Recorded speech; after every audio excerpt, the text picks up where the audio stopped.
صلى الله على محمد صلى الله عليه وسلم. Muwatta of Imam Malik, the book about the Mukatab. Footnote: Mukatab, a contract of manumission between a master and a slave according to which the slave is required to pay a certain sum of money during a specific time period in exchange for freedom. Chapter on Judgment on the Mukatab. Malik related to me from Nafi that Abdullah ibn Umar said, "A Mukatab remains a slave as long as any of his kitaba remains unpaid." Malik related to me that he had heard that Urwa ibn Az-Zubair and Sulaiman ibn Yasar said, "The Mukatab remains a slave as long as any of his kitaba still remains to be paid." Malik said, "This is my opinion as well." Malik said, "If a Mukatab dies and leaves more property than what remains to be paid of his kitaba, and he has children who were born during the time of his kitaba, or whose kitaba has been written as well, they inherit any property that remains after the kitaba has been paid off." Malik related to me from Humayd ibn Qais al-Makki that a son of al-Mutawakkil had a Mukatab who died at Mecca and left enough to pay off the rest of his kitaba, and he also owed some debts to people. He also left a daughter. The governor of Mecca was not certain about how to judge in the case, so he wrote to Abd al-Malik ibn Marwan to ask him about it. Abd al-Malik wrote to him, "Begin with the debts owed to people, and then pay off what remains of his kitaba. Then divide what remains of the property between the daughter and the master." Malik said, "What is done among us is that the master of a slave does not have to give his slave a kitaba if he asks for it. I have not heard of any of the imams forcing a man to give a kitaba to his slave. I have heard that when someone asked about that and said that Allah the Blessed the Exalted said, 'Write a kitaba for them if you know of good in them.'" Quran chapter 24 verse 33. One of the people of knowledge recited these two ayats: "When you have come out of ihram, then hunt for game." Quran chapter 5 verse 3. "And then when the prayer is finished, spread through the earth and seek Allah's bounty." Quran chapter 62 verse 10. Malik commented, "It is a way of doing things for which Allah the Mighty, the Majestic has given permission to people, and it is not obligatory for them." Malik said, "I heard one of the people of knowledge say about the words of Allah the Blessed, the Exalted, 'Give them some of the wealth Allah has given you.' Quran chapter 24 verse 33. That it meant that a man give his slave a kitaba and then reduce the end of his kitaba for him by some specific amount. Malik said, "This is what I have heard from the people of knowledge and what I have seen people doing here." Malik said, "I have heard that Abdullah ibn Umar gave one of his slaves his kitaba for 35,000 dirhams and then reduced the end of his kitaba by 5,000 dirhams. Malik said, "What is done among us is that when a master gives a Mukatab his kitaba, the Mukatab's property goes with him, but his children do not go with him unless he stipulates that in his kitaba." Yahya said, "I heard Malik say that in the case of a Mukatab who was the owner of a slave girl who was pregnant, and neither he nor his master knew that on the day he was given his kitaba, the child did not follow him because he was not included in the kitaba. He belonged to the master. As for the slave girl, she belonged to the Mukatab because she was his property." Malik said that if a man and his wife's son by another husband inherited a Mukatab from the wife, and the Mukatab died before he had completed his kitaba, they divided his inheritance between them according to the Book of Allah. If the slave paid off his kitaba and then died, the inheritance went to the son of the woman, and the husband had nothing of the inheritance. Malik said that if a Mukatab gave his own slave a kitaba, the situation was examined. If he wanted to do his slave a favor and it was obvious by his making it easy for him, it was not permitted. If, however, he was giving him a kitaba from desire to find money to pay off his own kitaba, then he was permitted to do so. Malik said that if a man had intercourse with a Mukataba of his and she became pregnant by him, she had an option. If she liked, she could be an Walad. If she wished, she could confirm her kitaba. If she did not conceive, she still had her kitaba. Malik said, "The generally agreed on way of doing things among us about a slave who is owned by two men is that one of them does not give a kitaba for his share, whether or not his companion gives him permission to do so, unless they both write the kitaba together, because that alone would effect setting him free. If the slave were to fulfill what he had agreed on to free half of himself, and then the one who had given a kitaba for half of him was not obliged to complete his setting free, that would be in opposition to the words of the Messenger of Allah, peace be upon him. If someone frees his share in a slave and has enough money to cover the full price of the slave, justly evaluated for him, he must pay his partners their shares so that the slave is completely free. Malik said if he is not aware of that until the Mukatab has met the terms or before he has met them, the owner who has written the Kitaba for him returns what he has taken from the Mukatab to him, and then he and his partner divide him according to their original shares, and the Kitaba is invalid. He is the slave of both of them in his original state. Malik spoke about a Mukatab who was owned by two men, and one of them granted him a delay in the payment of the right which he was owed. His partner refused to defer payment and exacted his part of the due. Malik said that if the Mukatab then died and left property which did not complete the Kitaba, they divide it according to what they are still owed by him. Each of them takes according to his share. If the Mukatab leaves more than his Kitaba, each of them takes what remains to them of the Kitaba, and what remains after that is divided equally between them. If the Mukatab is unable to pay his Kitaba fully, and the one who did not allow him to defer his payment has exacted more than his associate did, the slave is still equally between them, and he does not return to his associate the excess of what he has exacted, because he only exacted his right with the permission of his associate. If one of them remits what is owed to him and then the Mukatab is unable to pay, he belongs to both of them, and the one who has exacted something does not return anything because he only demanded what he was owed. That is like the debt of two men in one writing against the same man. One of them grants him time to pay, and the other is greedy and exacts his due. Then the debtor goes bankrupt. The one who exacted his dues does not have to return any of what he took. Chapter on Assuming Responsibility in Kitaba. Footnote: Kitaba, a contract by which a slave acquires his freedom against a future payments or installment payments to his owner. Malik said, the generally agreed on way of doing things among us is that when a group of slaves write their Kitaba together in the same Kitaba agreement, and some are responsible for others and they are not reduced anything by the death of one of the responsible ones, and then one of them says, I cannot do it, and gives up, his companions can use him in whatever work he can do, and they help each other with that in their Kitaba until they are freed if they are freed, or remain slaves if they remain slaves.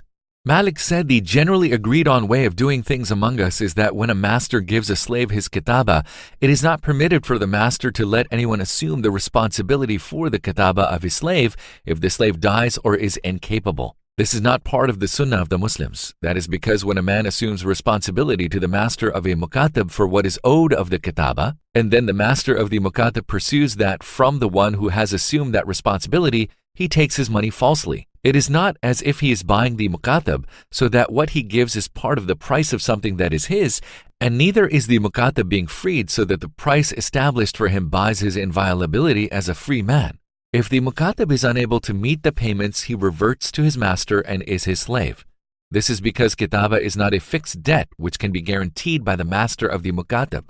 It is something which, when it is paid by the Mukatab, sets him free. If the Mukatab dies and he has a debt, his master is not one of the creditors for what remains unpaid of the Kitaba. The creditors have precedence over the master. If the Mukatab cannot meet the payments and he owes debts to people, he reverts to being a slave owned by his master, and the debts to people are the liability of the Mukatab. The creditors do not enter with the master into any share of the price of his person. Malik said when people are written together in the same Kitaba agreement and there's no kinship between them by which they inherit from each other, and some of them are responsible for others, then none of them are set free before the others until all the Kitaba has been paid. If one of them dies and leaves property and it is more than all of what is against them, it pays all that is against them. The excess of the property goes to the master, and none of those who have been written in the Kitaba with the deceased have any of the excess. The master's claims are overshadowed by their claims for the portions which remain against them of the Kitaba, which can be fulfilled from the property of the deceased because the deceased had assumed the responsibility, and so they must use his property to pay for their freedom. If the deceased Mukatab has a free child not born in Kitaba and who was not written in the Kitaba, it does not inherit from him because the Mukatab was not set free until he died. Chapter on Severance in the Kitaba for an agreed price. Malik related to me that he heard that Salama, the wife of the Prophet, peace be upon him, made a settlement with her Mukatab for an agreed amount of gold and silver.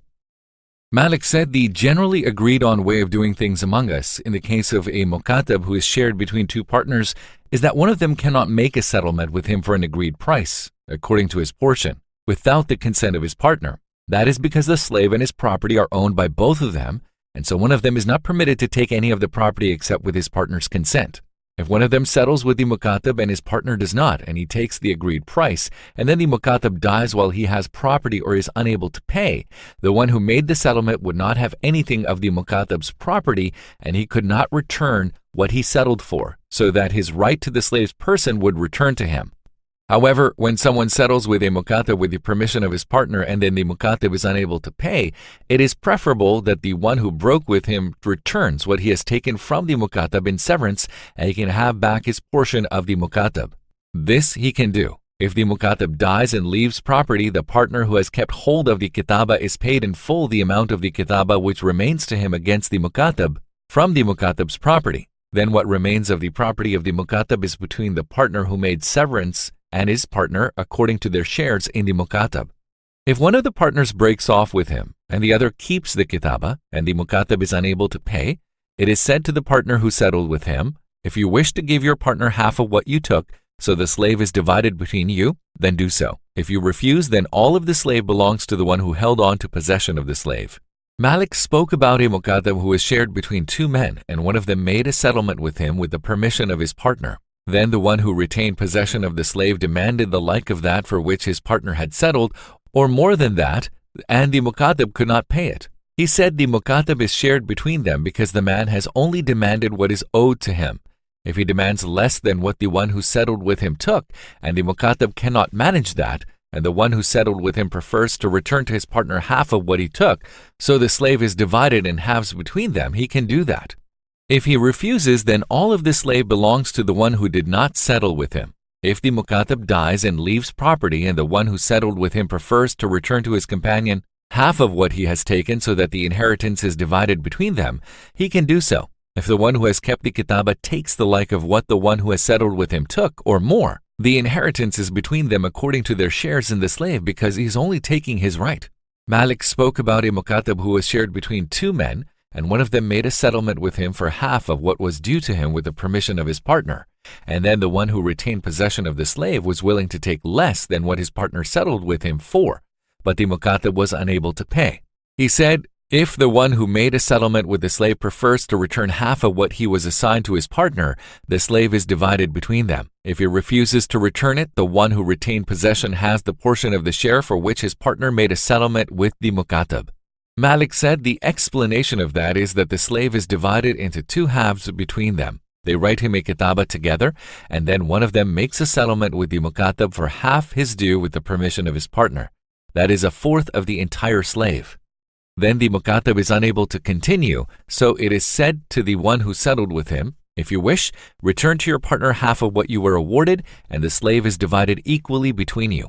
If he refuses, the one who held the Kitaba takes in full the fourth of his partner, for which he made settlement with the Mukatab. He had half the slave, so that now gives him 3/4 of the slave. The one who broke off has a fourth of the slave because he refused to return the equivalent of the fourth share for which he settled.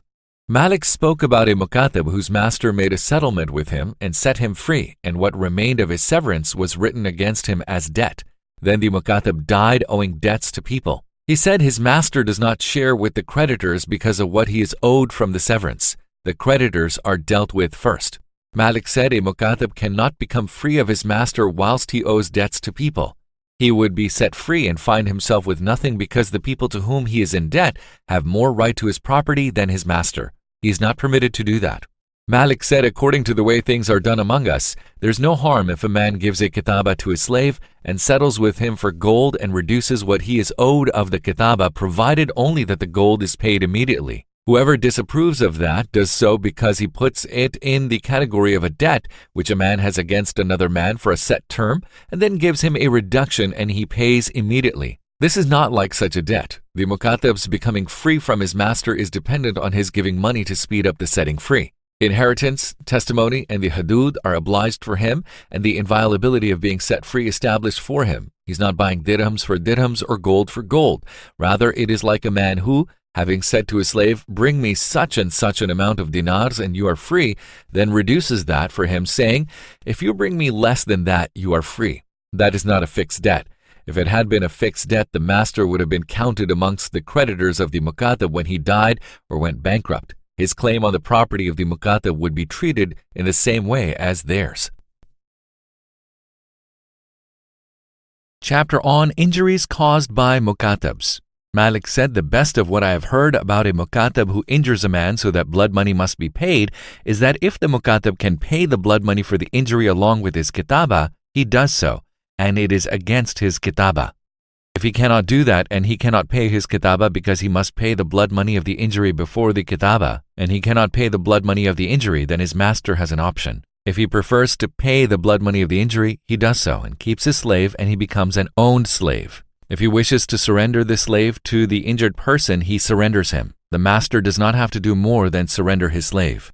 Malik spoke about people who were in a general kitaba and one of them caused an injury which entailed blood money. He said if any of them does an injury involving blood money, he and those who are with him in the kitaba are asked to pay all the blood money of that injury. If they pay, they are confirmed in their kitaba. If they do not pay, and they're incapable of doing so, then their master has an option. If he wishes, he can pay all the blood money of that injury and all the slaves revert to him. If he wishes, he can surrender the one who alone did the injury and all the others revert to being his slaves, since they could not pay the blood money of the injury which their companion caused. Malik said the way of doing things about which there is no dispute among us is that when a Mukatab is injured in some way which entails blood money, or one of the Mukatab's children who is written with him in the kitaba is injured, their blood money is the blood money of slaves of their value, and what is appointed to them as their blood money is paid to the master who has the kitaba, and he reckons that for the Mukatab at the end of his kitaba, and there is a reduction for the blood money that the master has taken for the injury. Malik said the explanation of that is, for example, that he has written his kitaba for 3,000 dirhams, and the blood money taken by the master for his injury is 1,000 dirhams. When the Mukatab has paid his master 2,000 dirhams and the blood money for his injury is 1,000 dirham, he is free straight away. If the blood money of the injury is more than what remains of the kitaba, the master of the Mukatab takes what remains of his kitaba and frees him. What remains after the payment of the kitaba belongs to the Mukatab. One must not pay the Mukatab any of the blood money of his injury in case he might consume it and use it up. If he could not pay his kitaba completely, he would then return to his master one-eyed, with a hand cut off or crippled in body. His master only wrote his kitaba against his property and earnings, and he did not write his kitaba so that he would take the blood money for what happened to his child or to himself and then use it up and consume it. One pays the blood money of injuries done to a Mukatab and any children of his who are born in his kitaba or whose kitaba is written to the master, and he takes it into account for him at the end of his kitaba. Chapter on Selling Mukatabs. Malik said the best of what is said about a man who buys the Mukatab of a man is that if the man wrote the slave's kitaba for dinars or dirhams, he does not sell him unless it is for merchandise which is paid immediately and not deferred. Because if it is deferred, it would be a debt for a debt. A debt for a debt is forbidden. He said if the master has given a Mukatab his kitaba in exchange for certain merchandise in the form of camels, cattle, sheep, or slaves, it is more correct that a buyer buy him for gold, silver, or different goods than the ones his master wrote the kitaba for, and such a payment must be paid immediately, not deferred. Malik said the best of what I have heard about a Mukatab when he is sold is that he is more entitled to buy his kitaba than the one who buys him, if he can pay his master the price for which he was sold in cash. That is because his buying himself is his freedom, and freedom has priority over whatever bequests accompany it. If one of those who have written the kitaba for the Mukatab sells his portion of him so that a half, a third, a fourth, or whatever share of the Mukatab is sold, the Mukatab does not have the right of preemption in what is sold of him. That is because it is like the severance of a partner, and he can only cut off part of his kitaba with the permission of his partners, because what is sold of him does not give him complete rights as a free man, and his property is barred from him, and by buying part of himself, it is feared that he will become incapable of completing payment because of what he has had to spend. That is not like the Mukatab buying himself completely unless whoever has some of the kitaba remaining due to him gives him permission. If they give him permission, he is more entitled to what is sold of him. Malik said selling one of the installments of a Mukatab is not lawful. This is because it is an uncertain transaction. If the Mukatab cannot pay it, what he owes is nullified. If he dies or goes bankrupt and he owes debts to people, then the person who bought his installment does not take any of his portion with the creditors. The person who buys one of the installments of the Mukatab is in the position of the master of the Mukatab. The master of the Mukatab does not have a share with the creditors of the Mukatab for what he is owed of his slave's kitaba. It is the same with the kharaj, a set amount deducted daily from the slave against his earnings, which accumulates for a master from the earnings of his slave. The creditors of the slave do not allow him a share for whatever deductions have accumulated for him. Malik said there's no harm in a mukatab paying towards his kitaba with coin or merchandise other than the merchandise for which he wrote the kitaba, if it is identical with it, on time for the installment or delayed. Malik said that if a mukatab died and left an walad and small children by her or by someone else, and they would not work and it was feared that they would be unable to fulfill their kitaba, the walad of the father was sold if her price would pay all the kitaba for them, whether or not she was their mother. They were paid for and set free because their father would not have forbidden her sale if he had feared that they would be unable to complete their kitaba. If her price would not cover the price for them and neither she nor they could work, they all reverted to being slaves of the master. Malik said what is done among us in the case of a person who buys the kitaba of a mukatab and then the mukatab dies before he has paid his kitaba is that the person who bought the kitaba inherits from him. If, rather than dying, the mukatab cannot pay, the buyer has his person. If the mukatab pays his kitaba to the person who bought him and he is free, his wala goes to the person who wrote the kitaba and the person who bought his kitaba does not have any of it. Chapter on the labor of mukatabs. Malik related to me that he heard that Urwa ibn az-Zubair, when asked whether the sons of a man who had a kitaba written for himself and his children and then died worked for the kitaba of their father or were slaves, said, they work for the kitaba of their father and they have no reduction at all for the death of their father. Malik said if they are young and unable to work, one does not wait for them to grow up and they are slaves of their father's master unless the mukatab has left what will pay their installments for them until they can work. If there is enough to cover their payments from what he has left, that is paid off on their behalf and they are left in their condition until they can work, and then if they pay, they are free. If they cannot manage it, they are slaves. Malik, speaking about a mukatab who died and left property which was not enough to cover his kitaba, and he also left a child with him in his kitaba and an walad, and the walad wanted to work for them, said, the money is paid to her if she is trustworthy and strong enough to work. If she is not strong enough to work and not trustworthy with property, she is not given any of it, and she and the children of the mukatab revert to being slaves of the master of the mukatab.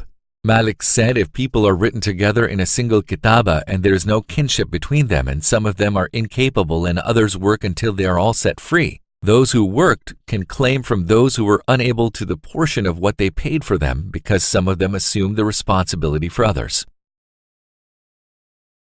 Chapter on freeing a mukatab on payment of his due before its term. Malik related to me that he heard Rabi'a ibn Abi Abdurrahman and others mention that Al-Furafisi ibn Umar al-Hanafi had a mukatab who offered to pay him all of his kitaba that he owed. Al-Furafisi refused to accept it, and the mukatab went to Marwan ibn al-Hakam, who was the governor of Medina, and brought up the matter. Marwan summoned Al-Furafisi and told him to accept the payment, but he refused. Marwan then ordered that the payment be taken from the mukatab and placed in the treasury. He said to the mukatab, go, you are free. When Al-Furafisi saw that, he took the money. Malik said what is done among us when a mukatab pays all the installments he owes before their term is that he is permitted to do so. The master cannot refuse him that. That is because payment removes every condition from the mukatab as well as service and travel. The setting free of a man is not complete while he has any remaining slavery, and in such a situation neither would his inviolability as a free man be complete and his testimony permitted and inheritance obliged and so on. His master must not make any stipulation of service on him after he has been set free. Malik said that it was permitted for a mukatab who became extremely ill and wanted to pay his master all his installments because his heirs who were free would then inherit from him, and he had no children with him in his kitaba to do so because by that he completed his inviolability as a free man. His testimony was permitted, and his admission of what debts he owed to people was permitted. His bequest was permitted as well. His master could not refuse him that by claiming that he was escaping from him with his property. Chapter on the inheritance of a Mukatab on emancipation. Malik related to me that he had heard that Sa'id ibn al-Musayyib was asked about a Mukatab who was shared between two men. One of them freed his portion, and then the Mukatab died, leaving a lot of money.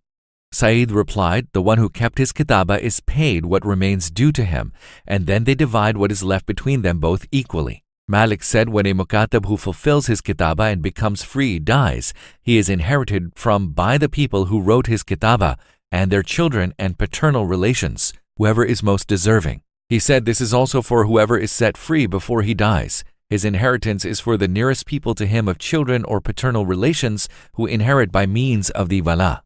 Malik said brothers written together in the same kitaba are in the same position as each other's children when none of them have children written in the kitaba or born in the kitaba. When one of them dies and leaves property, he pays for them whatever remains against them of their kitaba and sets them free. The money left over after that goes to any children he may have rather than to his brothers.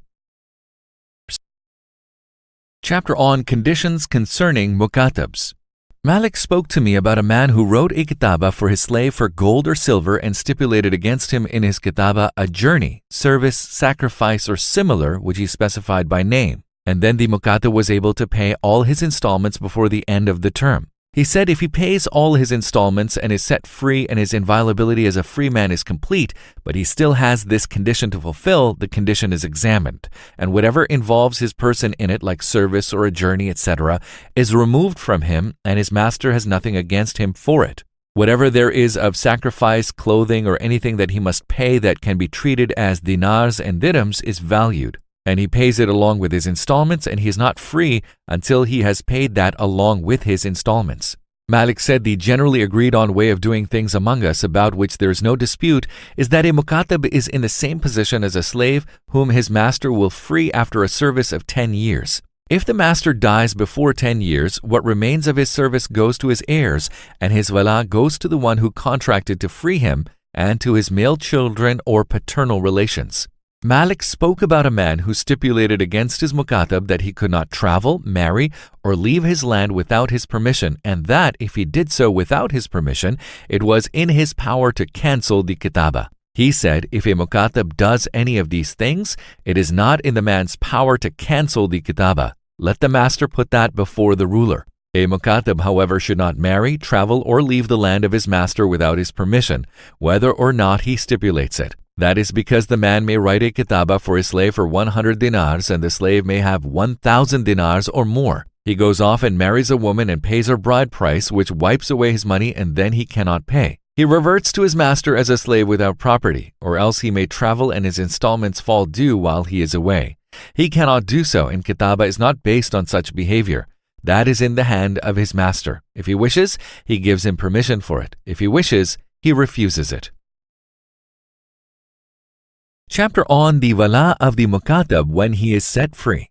Malik said when a Mukatab sets his own slaves free, it is only permitted with the consent of his master. If his master gives him consent and the Mukatab sets his slave free, his wala goes to the Mukatab. If a Mukatab then dies before he has been set free himself, the wala of the freed slave goes to the master of the Mukatab. If the freed one dies before the Mukatab has been set free, the master of the Mukatab inherits from him. Malik said it is the same when a Mukatab gives his slave a kitaba and his Mukatab is set free before he is himself. The wala goes to the master of the Mukatab as long as he is not free. If the person who wrote the kitaba is set free, then the wala of his Mukatab who was freed before him reverts to him. If the first Mukatab dies before he pays, or he cannot pay his kitaba and has free children, they do not inherit the wala of their father's Mukatab because the wala has not been established for their father and he does not have the wala until he is free. Malik, speaking about a Mukatab who was shared between two men, and one of them forewent what the Mukatab owed him, and the other insisted on his due, then the Mukatab died and left property, said, the one who did not abandon any of what he was owed is paid in full. Then the property is divided between them both, just as if a slave had died, because what the first one did was not setting him free, he only abandoned a debt that was owed to him. Malik explained, One thing that makes this clear is that when a man dies and leaves a Mukatab and he also leaves male and female children and one of the children frees his portion of the Mukatab, that does not establish any of the wala for him. Had it been a true setting free, the wala would have been established for whichever men and women freed him. Malik continued, another thing that makes this clear is that if one of them freed his portion and then the Mukatab could not pay, the value of what was left of the Mukatab would be adjusted because of the one who freed his portion. Had it been a true setting free, his estimated value would have been taken from the property of the one who set free until he had been set completely free, as the Messenger of Allah, peace be upon him, said. Whoever frees his share in a slave justly evaluated for him gives his partners their shares. If not, he frees of him what he frees. He added, another thing that makes this clear is that part of the sunnah of the Muslims about which there is no dispute is that whoever frees his share of a Mukatab, the Mukatab is not set fully free using his property. Had he been truly set free, the wala would have been his alone rather than his partner's. Another clarification is that part of the sunnah of the Muslims is that the wala belongs to whoever writes the contract of kitaba. The women who inherit from the master of the Mukatab do not have any of the wala of the Mukatab. If they free any of their shares, the wala belongs to the male children of the master of the Mukatab or his male paternal relations. Chapter on what is not permitted in freeing a Mukatab. Malik said if people are together in the same kitaba, their master cannot free one of them without consulting any companions he may have in the kitaba and obtaining their consent. If they are young, however, their consultation means nothing and it is not permitted to them. That is because a man might work for all the people and he might pay their kitaba for them to complete their freedom. The master approaches the one who will pay for them and on whom their delivery from slavery depends and frees him and so makes those who remain unable to pay. He does it intending benefit and increase for himself. It is not permitted for him to do that to those of them who remain. The Messenger of Allah, peace be upon him, said, there must be no harm nor return of harm. This is the most severe harm. Malik said about slaves who wrote a kitaba together that it was permitted for their master to free the old and exhausted of them and the young, when such a one could not pay anything and there was no help nor strength contributed by them in the kitaba. Chapter on freeing a Mukatab and an Walad. Malik, speaking about a man who had his slave in a kitaba and then the Mukatab died and left his Walad, and there remained for him some of his kitaba to pay off, and he left what would cover it, said, the Walad is a slave since the Mukatab was not freed until he died, and he did not leave children that were set free by his paying what remained, so that the Walad of their father was freed by their being set free. Malik said about a Mukatab who set free a slave of his or gave sadaqah with some of his property and his master did not know about it until he had set the Mukatab free, that is what has been done and the master does not rescind it. If the master of the Mukatab learns about it before he sets the Mukatab free, he can reject it and not permit it. If the Mukatab is then freed and it becomes in his power to do so, he does not have to free the slave nor give the sadaqah unless he does it voluntarily on his own. Chapter on bequests involving Mukatabs. Malik said, the best of what I have heard about a Mukatab whose dying master frees him is that the Mukatab is valued according to what he would fetch if he were sold. If that value is less than what remains against him of his kitaba, his freedom is taken from the third that the deceased can bequeath. One does not consider the number of dirhams which remain against him in his kitaba. That is because, had he been killed, his killer would not be in debt for other than his value on the day he killed him. Had he been injured, the one who injured him would not be liable for other than the blood money of the injury on the day of his injury. One does not look at how much he has paid of dinars and dirhams of the contract he has written, because he is a slave as long as any of his kitaba remains. If what remains in his kitaba is less than his value, only whatever of his kitaba remains owing from him is taken into account in the third of the property of the deceased. That is because the deceased leaves him what remains of his kitaba, and so it becomes a bequest which the deceased has made. Malik said an illustration of that is that if the price of the Mukatab is 1,000 dirhams and only 100 dirhams of his kitaba remain, his master leaves him the 100 dirhams which complete it for him. It is taken into account in the third of his master and by it he becomes free. Malik said that if a dying man wrote his slave a kitaba, the value of the slave was estimated. If there was enough to cover the price of the slave in 1/3 of his property, it was permitted for him to do so. Malik said an illustration of that is that there is a slave worth 1,000 dinars. His master writes him a kitaba for 200 dinars as he is dying. A third of the property of the master is 1,000 dinars, so that is permitted for him. It is simply a bequest which he makes from 1/3 of his property. If the master has left bequests to people and there is no surplus in the third after the value of the Mukatab, one begins with the Mukatab. They follow it because the Kitaba is setting free, and setting free takes priority over other bequests. When those bequests are paid from the Kitaba of the Mukatab, the heirs of the testator have a choice. If they want to give the people with bequests all their bequests and the Kitaba of the Mukatab is theirs, they have that. If they refuse and hand over the Mukatab and what he owes to the people with bequests, they can do so, because the third commences with the Mukatab and because all the bequests which he makes are as one. If the heirs then say, when our fellow bequeathed was more than 1/3 of his property and he has taken what was not his, Malik said, his heirs choose. They are told, your companion has made the bequests you know about, and if you would like to give them to those who are to receive them according to the deceased's bequests, then do so. If not, hand over to the people with bequests 1/3 of the total property of the deceased. Malik continued, if the heirs surrender the Mukatab to the people with bequests, the people with bequests have what he owes of his Kitaba. If the Mukatab pays what he owes of his Kitaba, they take that as their bequests according to their shares. If the Mukatab cannot pay, he is a slave of the people with bequests and does not return to the heirs because they gave him up when they made their choice, and because when he was surrendered to the people with bequests, they were liable. If he died, they would not have anything against the heirs. If the Mukatab dies before he pays his Kitaba and he leaves property worth more than what he owes, his property goes to the people with bequests. If the Mukatab pays what he owes, he is free and his wala returns to the paternal relations of the one who wrote the Kitaba for him. Malik, speaking about a Mukatab who owed his master 10,000 dirhams in his Kitaba, and when the master died, he remitted 1,000 dirhams from it, said, the Mukatab is valued and his value is looked at. If his value is 1,000 dirhams and the reduction is 1/10 of the Kitaba, that portion of the slave's price is 100 dirhams, being 1/10 of the price. 1/10 of the Kitaba is therefore reduced for him. That is converted to 1/10 of the price in cash. That is as if he had had all of what he owed reduced for him. Had he done that, only the value of the slave, 1,000 dirhams, would have been taken into account in the third of the property of the deceased. If that which he had remitted is half of the Kitaba, half the price is taken into account in the third of the property of the deceased. If it is more or less than that, it is according to this reckoning. Malik said when a man reduces the Kitaba of his Mukatab by 1,000 dirhams at his death from a Kitaba of 10,000 dirhams, and he does not stipulate whether it is from the beginning or the end of his Kitaba, each installment is reduced for him by 1/10. Malik said, if a man dies and remits 1,000 dirhams from his Mukatab from the beginning or the end of his Kitaba, and the original basis of the Kitaba is 3,000 dirhams, then the Mukatab's cash value is estimated. Then that value is divided. That 1,000 which is from the beginning of the Kitaba is converted into its portion of the price according to its proximity to the term and its precedence. And then the 1,000 which follows the first 1,000 is according to its precedence in the order until the end.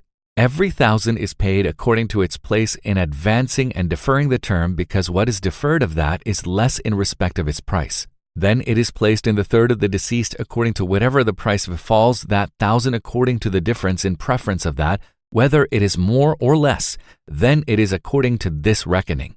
Malik, speaking about a man bequeathing another man 1/4 of a Mukatab or freeing 1/4, and then the first man died and the Mukatab died and left a lot of property more than he owed, said, the heirs of the first master and the one who was willed 1/4 has 1/3 of what is left over. And the one willed 1/4 has 1/3 of what is left over after the Kitaba is paid. The heirs of his master get 2/3. That is because the Mukatab is a slave as long as any of his Kitaba remains to be paid. He is inherited from by the possession of his person. Malik said about a Mukatab whose dying master frees him, if the third of the deceased will not cover him, he is freed from it according to what the third will cover, and his Kitaba is decreased accordingly. If the Mukatab owed 5,000 dirhams and his value is 2,000 dirhams cash, and the third of the deceased amounts to 1,000 dirhams, half of him is freed, and half of the Kitaba has been reduced for him.